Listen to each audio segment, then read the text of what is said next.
Hey, what's up guys, aarava here, and welcome back to the episode of my F1 2019 Career Mode, episode number 34 today for the Hungarian Grand Prix in Season 2. If you guys did miss the previous one, then be sure to go check that one out before you see this one. A very decent episode at the German Grand Prix. We come here to Hungary then, unfortunately, with a failure on the chassis side of things for us, so that's, again, a bit annoying, because we already had a bit of a plateau, really, in the recent two races. Mercedes still continue to plough on with some development, and the likes of, McLaren, Ferrari, Red Bull all keeping up the development pace, basically, to the point where on the R&D shot now, it's actually so tight in the fight, basically, that I've dropped down to 5th place on the standings. Now you can see McLaren there in 2nd, Renault 3rd, Ferrari 4th, Red Bull behind us, Williams still lagging behind a little bit there, but you can see the actual entire field spread is so tiny now. Like, we're almost, I think, just about under 100 performance point field spread from Mercedes to the bottom where it's Toro Rosso at the moment, but that's been swapping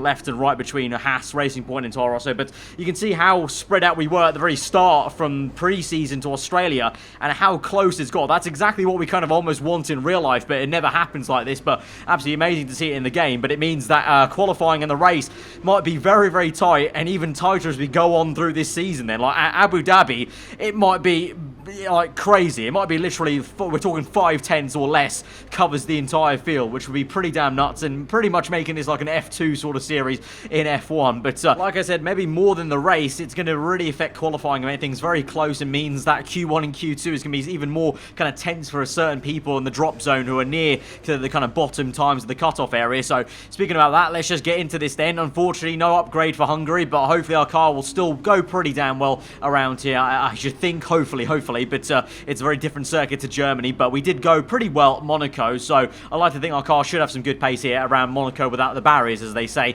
So let's go to Saturday and let's see how we do. Good afternoon, race fans, and here we are again for qualifying at the Hungaroring. Who will have tuned the perfect setup for their car? We'll find out soon. This is the kind of track that eats rear tyres for breakfast, or so I'm told by more experienced drivers than myself. Lots of low-speed exits means the rears are in for a lot of punishment. It's all too easy to spin them up coming out of a corner too aggressively. It might look great for us as spectators, as we love to see a car driven beyond its limits, but it's not going to result in a great long-run pace.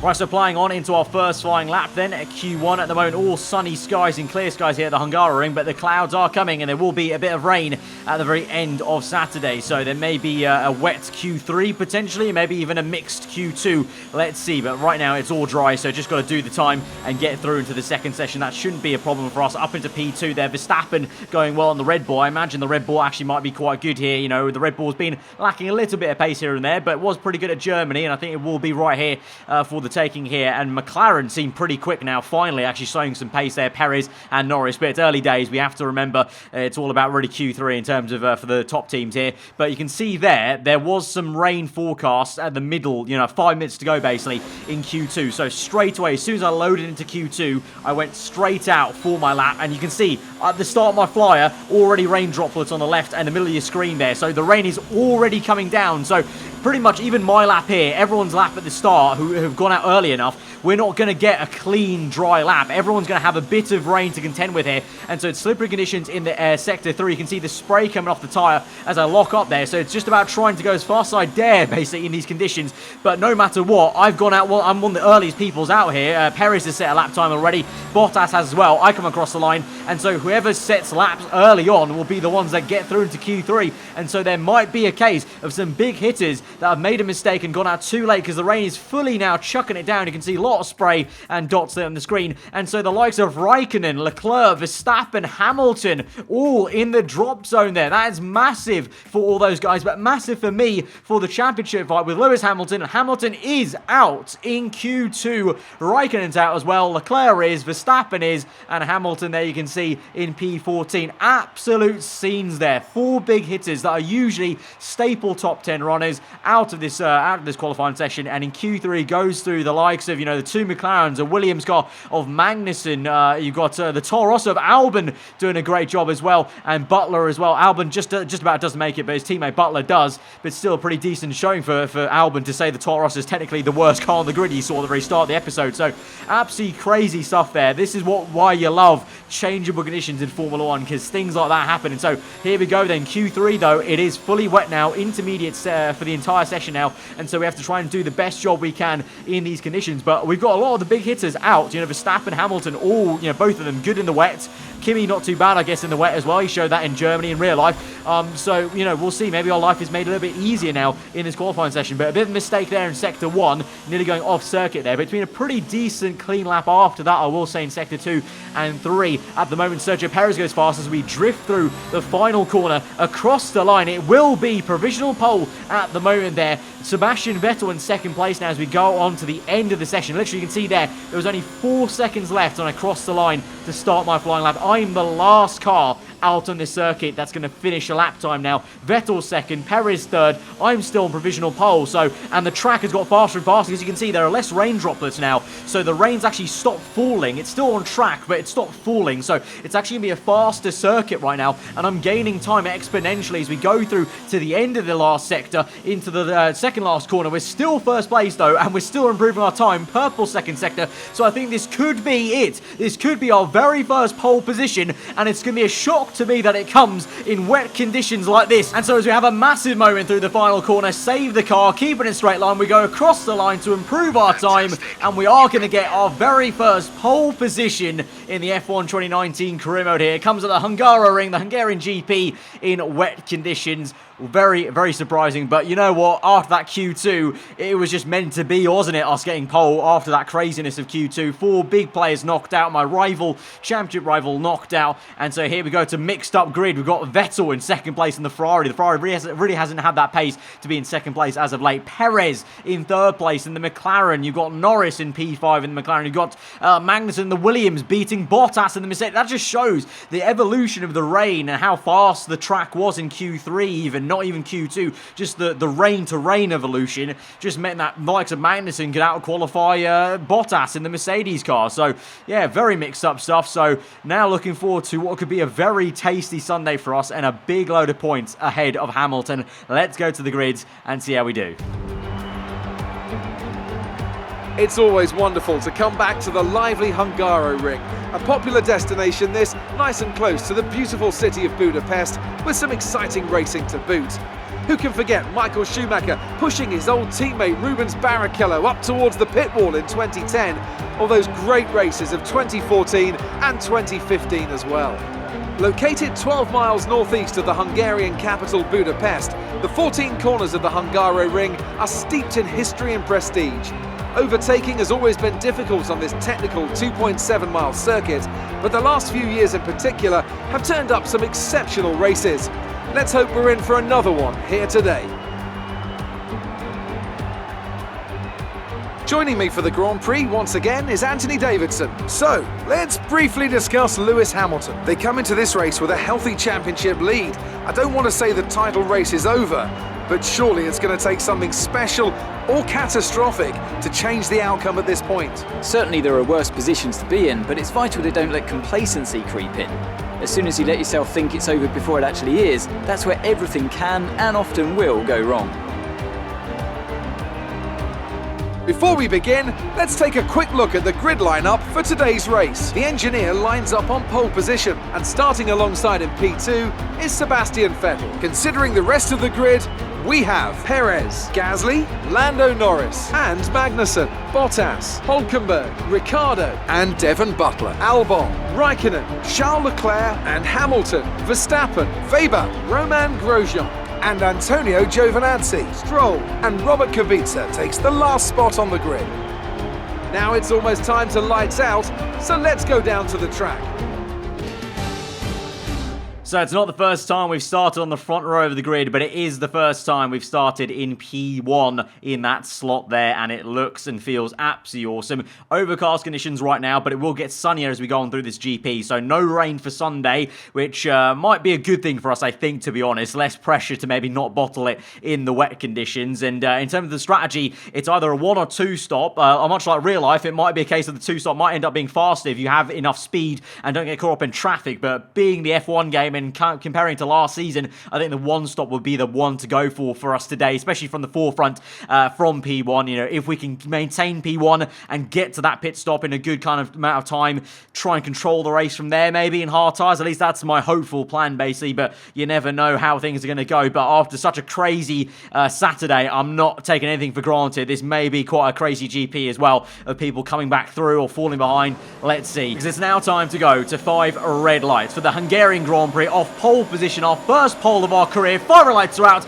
and we're on the way, and it's a good start for us off pole position across Sebastian Vettel. We cut across to go defensive into turn 1, long run down to this first turn, so easy to try and make a move, and Vettel does have an attempt around the outside. You got Gasly side by side with Sergio Perez, the Red Bull doing a great job though as we squeeze out Vettel. Gasly up into second place there. Perez is lost out nearly to the Williams car, so it's a real bad start for Sergio Perez there as he's now fighting the Williams, and you got the 2 cars behind us, Red Bull and Ferrari, going at it, and Vettel just about has it by a nose there for second place and maintains that as we move on to the end of lap 1. Gasly then in third place. Of course, we set the fast out of the Grand Prix, being the first man to cross the line, but Vettel has really shot away from Gasly. Look at the minimap there on the bottom left there. Myself and Vettel with a massive gap to Gasly really after the acceleration zone, so I don't know what on earth Vettel did there. Maybe kicked it up into high gear, overtake mode, rich mix or whatever, but that Ferrari is really on it at the moment, and it's surprising really because the Ferrari really hasn't been anywhere near looking that great so far this entire season, but now it's come alive a little bit at the Hungarian GP. Vettel trying to go around the outside. We go defensive on the inside there, lock up on the front right, but just do enough to maintain that corner mid-apex there. Vettel sets fast up the Grand Prix. That's fine by me right now. Not going to worry about that. Just need to maintain the track position. We are the man dictating the pace at the moment at the front. Obviously, we're a few laps away from the first pit stop, but it's a bad exit, and as we go up the hill, Vettel's gone for it. He's sent it around the outside, but he's gone off circuit. We're able to take the racing line and cut him back off there, but it was a really poor exit down the hill, compromised my line on the right-hander. That's usually nearly flat in qualifying there, and so that allowed Vettel to come in, but for now we maintain that position. But for how much longer? Lap number 4 again, Vettel relentless now. The 3rd time he's going to attack me for first place in the GP. Again, we are defensive to the inside. He tries his luck again, but it doesn't work out there. So right now we have him covered in that corner, just about maybe the next corners in sector 1, but hopefully I won't make the same mistake as I did on lap number 2 that was, and so we won't as we go through now into sector 2 here. I think on the next lap, or that same lap later on, yeah, lap number 5, the next lap this is, and you can see a bit of understeer there, and we've really compromised our line there. We're so slow now on the exit, and Vettel shoots it to the inside, and so this is another great scrap between myself and Sebastian Vettel. He's going to be on the outside for the second last corner. Dangerous place to be for him because we can squeeze him out indefinitely, and that's going to invite Sergio Perez, who's come out of nowhere. I didn't see when he overtook Gasly, but he has done, and the Mexican now in the McLaren is going round the outside for P2 in this GP on the Ferrari car. Absolutely amazing stuff there from Sergio Perez. Those two though still scrapping, so Vettel might be able to get that because he's got DRS as well from the back of me, of course. So looks like into turn 1, I think he might just have that. Yeah, I think he does. Elbows out and is able to maintain that P2 for now. But Perez is looking like he's finally woken up in this Grand Prix, and as the sun comes out now as we go on through this first stint, he's going to try and attack Vettel again for second place. Meanwhile, Gasly just kind of sits there watching with a bucket of popcorn and is unable to do anything, just kind of staying in the DRS zone. But Perez, does he have the legs mid-corner to actually finally make this work to the inside? It's very close to the edge of the circuit there. Vettel really not giving him too much room to work with, but Perez round the outside to be a brilliant move, I think, if he finishes off now up the hill. The blind left-hander, will he get it done? Yes, he will. Sergio Perez up into second place in the McLaren there. Absolutely stunning stuff and great to see. Maybe is this finally McLaren finally showing the pace they seem to have on the R&D shot at least, because you can see Norris is not too far off Perez there in P5 as well. So we'll have to kind of see how it goes through this race and see if the race pace is there. Meanwhile, further back behind this top 10 train is an update on our front runners that all got knocked out in Q2. Kimi Raikkonen, this is ahead of Leclerc, ahead of Hamilton, ahead of Verstappen. So all these guys started outside the top 10, so they started on a set of medium tyres, having a free choice of tyres, and so Hamilton there will be hoping his one stop from mediums to hards, I'm guessing, will be the one that can work out. But as we speak about pit stops, Perez then comes in and we continue on for one more lap at least, and then actually, in actual fact, we're going to continue on for even one more lap after that, because Vettel then comes in. So we're stretching this stint by 2 laps to Perez's stint and 1 lap to Vettel's, because to be honest, I felt like the need to stretch this soft tyre stint, even though the tyre wear was horrendous on this next lap you're about to see, this in lap effectively for me. You can see, look at that on the heads-up display, the tyres absolutely shot off the cliff on the front left there, and I will lose all the time to Perez and Vettel. I probably will come out behind them both, but the thing is, I'll get fresher hard tyres, and I know towards the end of this Grand Prix, I don't want tyres that look like this at the end of the Grand Prix, and that's a long way to go on hards. So I want to make sure that I try and sacrifice a bit of pace right now for some gain later on in the GP, trying to think ahead of time here. So we come in now eventually for hard tyres. Like I said, we probably will come out behind Vettel and Perez, but that's fine. I believe actually even Perez is onto a set of medium tyres, so I think Perez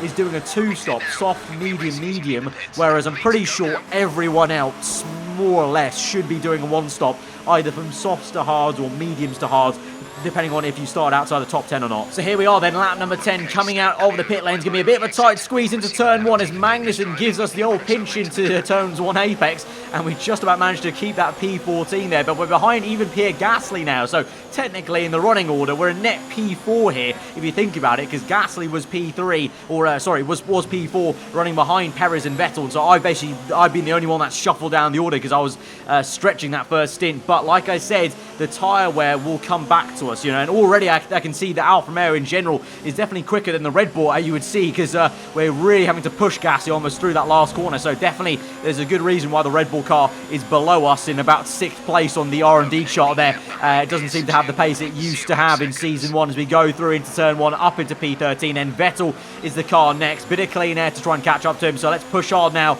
and try and get him. Obviously we've already got maybe a 3-lap advantage on him, or 2-lap advantage I should say, in terms of tyre wear, so maybe we can start to feel that already. I mean, the car pace is there though, is on lap 12, we set the fast lap of the Grand Prix, so although we've lost track position, the car is fast. I'm confident we can try and catch back up and overtake them, but it's easier said than done. Here we go, we catch up to Sebastian Vettel then on the end of lap number 12, and it's all about trying to set up the exit of the last corner to try and get the move done on the main straight into turn 1. So just trying to get a tight entry, tight exit as well, try and get on the power as early as we can, and then pop that DRS open, overtake mode on ERS, rich mix flowing, and so we get in the tow, and we're gaining on Vettel. We're going to go to the left, fake to the left, go to the right there, send him a dummy, and to the inside we go, lock up on the front right, leave him some space on the exit, but not too much, trying to squeeze him as well, and get the elbows out, and we get the job done. Up into P12, now go defensive straight away to the inside there, because Vettel has a great brake zone, tries to go around the outside there, has a bit of a look, but in the end not going to be anything, and so we maintain that position. And now you can see there a flash of orange, that was Sergio Perez. He's the car directly ahead of us now, and he's going to get held up in a massive traffic. So we move on to lap 17 then, a few laps later, and we've actually caught up to Perez, despite Perez being on medium tyres and on the kind of more aggressive, faster 2-stop. He's been held up so much by this traffic, and this is going to be perfect timing. Raikkonen's in, my teammate, for his one and only stop. These guys are in. All these guys were outside the top 10. They started on mediums, they're going to hards now, and Perez on a 2-stop. His strategy has just been shot to bits. So if I had gone for the 2-stop, I might have been what Perez is right now, and so I'm thanking my lucky stars I held through with the 1-stop, because now we're right at the back of Sergio Perez. We're P2 once again, Perez P1, and so we're 1 overtake away from being back into P1 and then controlling this race all the way to the end of the Grand Prix. And the pace is good. We've got tyre wear to play around with, and the general race pace of the car you've seen so far, we've got the fast lap of the Grand Prix still, is looking really mega. The car's feeling comfortable, but as we go through and set a green first sector, I actually started to think to myself, you know what, I've already got this tyre wear advantage here. Why don't I just keep it going? Because there's no need to actually overtake Sergio Sergio Perez. As we go into Sector 2, I start to wind down the car, go down the ERS modes, go down to fuel standard mixture, because remember, Perez is going to pit. He's going to have to pit a second time for another set of medium tyres. There's no way he's going to take those tyres to the end of the Grand Prix. So why bother trying to fight him too much? I might as well try and look after my tyres. The only man I've got to worry about right now is Sebastian Vettel, and then the car's behind me on a one-stop. So I'm racing them, not Perez. So just play this cool, play it smart, basically, as you know, a person in a World Championship fight would, and just think about the long game here. So we stay behind Perez, save the car, save the fuel and everything like that, and we keep on going. So as we go through then the next few laps, then Sergio Perez leads from myself, Sebastian Vettel, then you've got Lando Norris there in 4th place behind Vettel. Then in P5 is a Toro Rosso of Albon doing an amazing job there. Then you've got Raikkonen next up on that one-stop. Remember, he's going to end the Grand Prix. Verstappen, Leclerc and Hamilton. So those 4 big hitters that got knocked out of Q2, they've done themselves a real bit of good work here, starting on mediums going to hard tyres, because they've massively jumped a lot of people there. And so Raikkonen in a lofty P6 from what was way down in P13 there. Now, more impressive is that Toro Rosso, to be fair, in P5, doing absolute bits, that Toro Rosso is. So let's see, it'll be quite cool to see that guy finish up into P5, but we'll have to see how it progresses. But for us then, lap 21, how it's going to progress for us is Perez will be in eventually, so we will be up into P1 then. Like I said, no need to take any risks. And no need to take any risks with Lando Norris as he comes and knocks on the door down the inside on medium tyres. But just, you know, no need to fight that, because he's also going to pit probably on this very next lap, lap 22. So no need to fight him. So as we come through now on the end of lap 22 onto lap 23, there you go, Lando Norris in for the pit stop. And so there we are, up into 1st place properly of the Hungarian Grand Prix. Now it's just myself v Vettel for 1st place here. He's the only man close to me for this race win.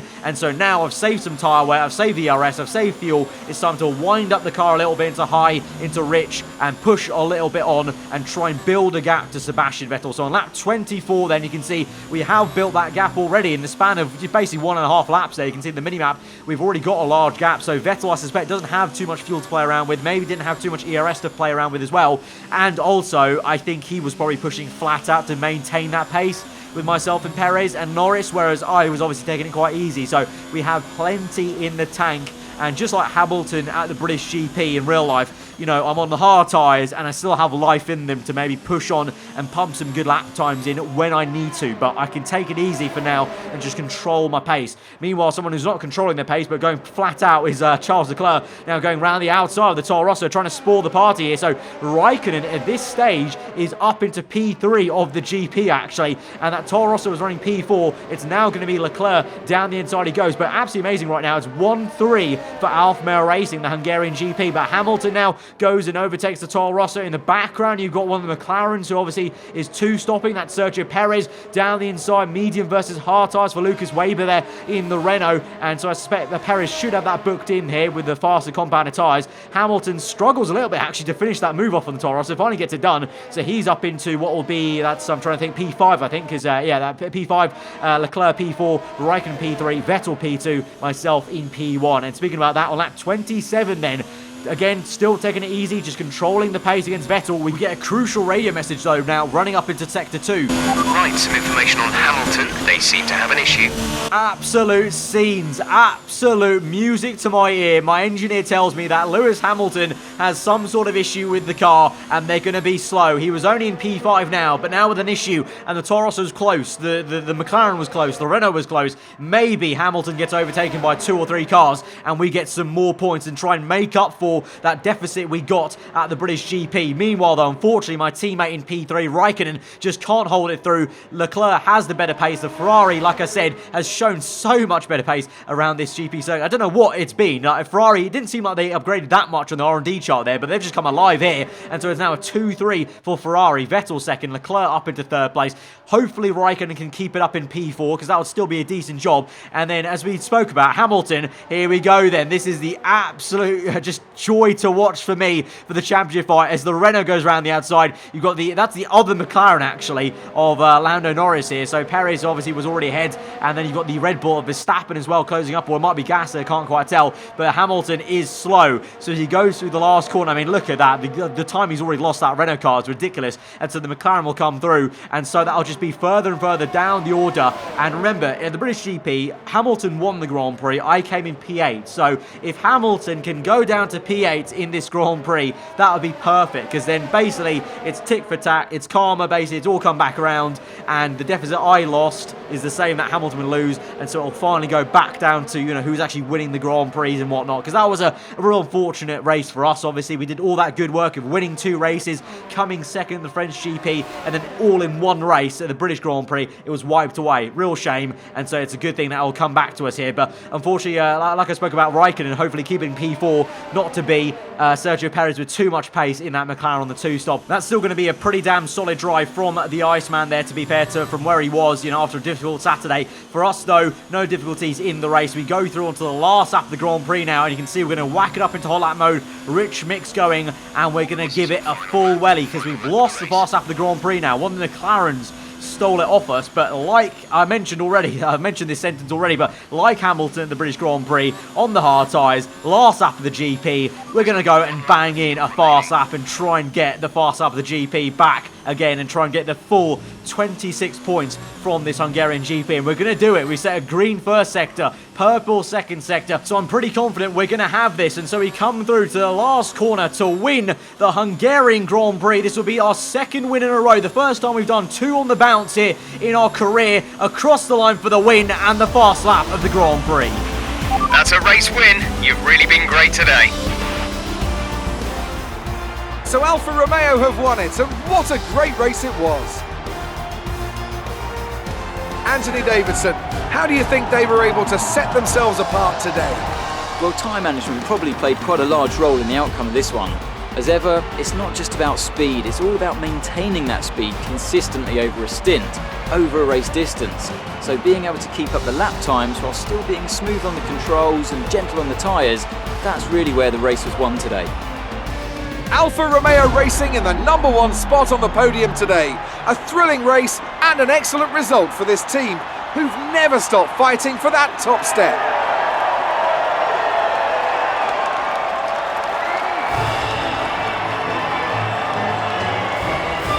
Well, there you have it. Nearly a perfect Grand Prix for us in terms of 26 points in the bag.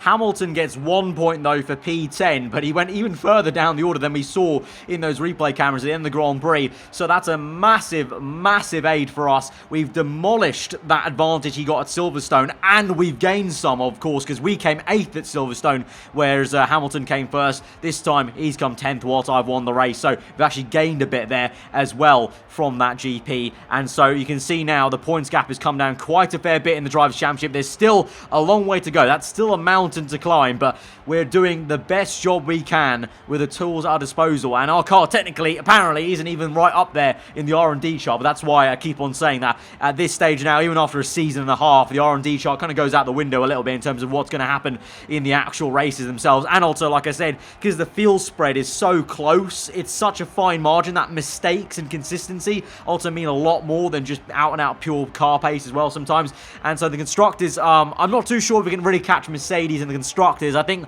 for us, really, it's more about the Drivers' Championship this year rather than constructors. I don't think we can do anything, especially with the deficit that Raikkonen's got to Bottas as well. But it's still, nonetheless, a really great position to be in right now, and really happy to get 2 wins on the bounce finally, because we've had, you know, a win, break, you know, so now to get 2 in a row, maybe, you know, do I dare say build some momentum now and go on to win a 3rd, maybe? We'll have to see. It's obviously the summer break now, part of the F1 season, the Belgium GP coming up next, and that's usually quite a fun Grand Prix as well, so I'm hoping we can try and fight right at the sharp end there. We go ahead and sign a brand new contract at the end of that race, and it's actually a ridiculous contract with level 3 and everything, and also the tiniest expectations in quali in the race, so I'm loving that. So literally Alfa just love us to pieces, and we can just ask for anything pretty much in terms of the contract there. So we have to go ahead and fix that upgrade we had on the chassis side of things, which is unfortunate, but that does mean that automatically that will come in for next episode, guaranteed. So we have 3 potential upgrades coming for next episode, and we'll purchase another chassis upgrade to make it 4 upgrades on the bounce, hopefully, to come in at the Belgium Grand Prix. Knowing my luck, there will be some failures, but that's just the name of the game with F1 2019 career and the R&D system, really. But you just got to go for it and hope that we do get at least most of those upgrades coming for Belgium. But that has been a really, really great episode for the Hungarian GP, and the car is just feeling better and better as we go on through the season, actually. So, guys, if you did enjoy the episode, be sure to smash that like button. Let me know what you thought in the comments below. If you're not around here to subscribe for weekly Fall On content, I've been around for, and we'll just say, I'll see you guys next time. Goodbye.